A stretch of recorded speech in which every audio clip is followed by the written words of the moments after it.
મહીસાગરના કડાણા ડેમના 12 દરવાજા ખોલવામાં આવ્યા છે। ડેમમાંથી ક્રમશઃ 1.78 લાખ ક્યુસેક પાણી છોડવામાં આવ્યું છે, ત્યારે ડેમની સપાટી 416.8 ફૂટ પર પહોંચી।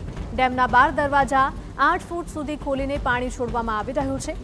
1,57,000 ક્યુસેક પાણી મહીસાગર નદીમાં છોડાયું। સુજલામ સુફલામ કેનાલ મારફતે 500 ક્યુસેક પાણી છોડવામાં આવ્યું છે। ડેમમાંથી પાણી છોડાતા નીચાણવાળા વિસ્તારોને એલર્ટ કરાયા। મહીસાગરના 110 ગામોને એલર્ટ કરવામાં આવ્યા છે। પંચમહાલના 18, ખેડાના 10 ગામોને પણ સાવચેત કરાયા।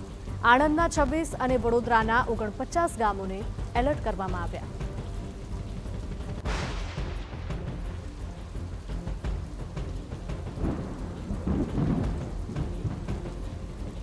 સંવાદદાતા આશિષ જોડાયા છે વધુ માહિતી સાથે। આશિષ, જણાવશો, એક તરફ ભારે વરસાદ અને બીજી તરફ નદીઓ પણ ગાંડીતુર બની છે અને ડેમના 12 દરવાજા ખોલવામાં આવી રહ્યા છે।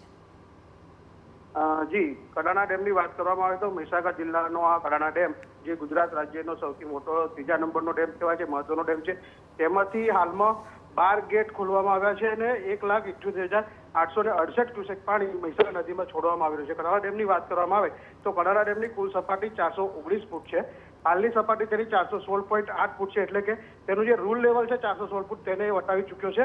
અને હાલમાં આવકની વાત કરવામાં આવે તો 1,65,178 ક્યુસેક ઉપરવાસમાંથી આવક થઈ રહી છે। જાવકની વાત કરવામાં આવે તો પાવર હાઉસ મારફતે 20,400 ક્યુસેક પાણી નદીમાં છોડાઈ રહ્યું છે, જ્યારે 12 ગેટ 8 ફૂટ સુધી ખોલી 1,57,968 ક્યુસેક પાણી મહીસાગર નદીમાં છોડવામાં આવ્યું છે। અને સુજલામ સુફલામ કેનાલ કે જે રાજ્યના અન્ય 7 એટલે કુલ 8 જિલ્લા માટે મહત્વનું સિંચાઈ માટે પાણી પૂરું પાડે છે। સુજલામ સુફલામ કેનાલ મારફતે 500 ક્યુસેક પાણી છોડવામાં આવી રહ્યું છે અને 4 યુનિટ હાલમાં કાર્યરત કરવામાં આવે છે, જેમાં 240 મેગાવોટ વીજળી પણ ઉત્પન્ન કરવામાં આવી રહી છે। ત્યારે તંત્ર દ્વારા નીચાણવાળા વિસ્તારોને એલર્ટ કરવામાં આવ્યા છે, જેમાં મહીસાગર જિલ્લાના 110 ગામો, પંચમહાલના 18 ગામો, ખેડાના 10, આણંદના 25 અને વડોદરાના 49 ગામોને એલર્ટ કરવામાં આવ્યા છે। બિલકુલ, માહિતી બદલ આપનો આભાર। તો સતત ભારે વરસાદના કારણે ડેમના દરવાજા પણ ખોલવામાં આવી રહ્યા છે અને ડેમમાંથી નદીમાં પાણી છોડવામાં આવી રહ્યું છે, જેના કારણે આસપાસના વિસ્તારોને સાવચેત કરવામાં આવ્યા।